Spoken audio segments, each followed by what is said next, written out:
Hi, Tyler. Sorry I missed your text earlier. Been kind of a crazy day. I wanted to show you where that piece of code is that you're wanting to change. So here I am in the control panel. I've actually installed the Surreal template here on my local machine.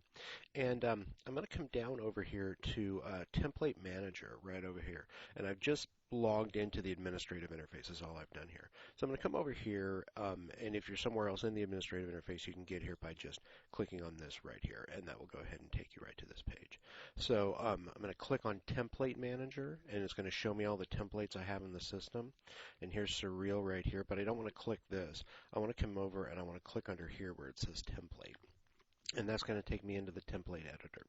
So over here, it's going to show me all the different files in here. And the file that I actually want is index.php.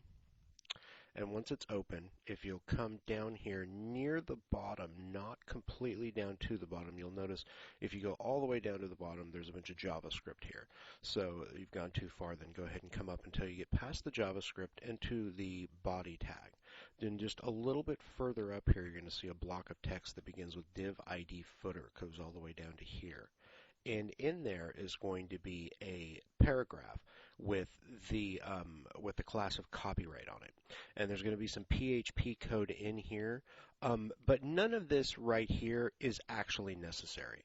This code right here, you can go ahead and just get rid of all of it and then put whatever code you want in there for a copyright. As you can see right here, they've got the and copy rule, and then they've got the PHP echoing the site name and echoing the current date, and then there's a break tag. It states all rights reserved theme by. Here we've got an anchor tag that's sending it to the author's page on Theme Forest.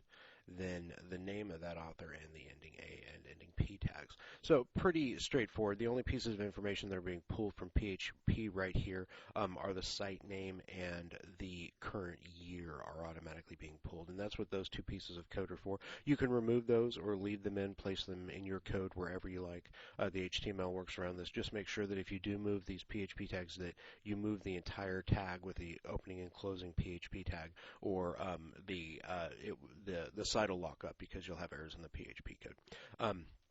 But you can just delete everything right in here between these two P tags right here and just place whatever you want in there HTML-wise for your copyright. So, and then once you're done, you'll want to come up here and click Save. And then once you've saved that, depending on whether your system is caching files or not, you may need to flush the cache. You'll want to close this file afterwards, and then if you need to flush the cache, come over here and into global configuration, and or maybe there's a link. Yes, here there is. I'm sorry. Right up here underneath the system menu, there is a link to clear your cache, and you can check that and then select all of them and then just click delete, and that will automatically clear all your caches. And then you'll definitely be able to see those changes up front.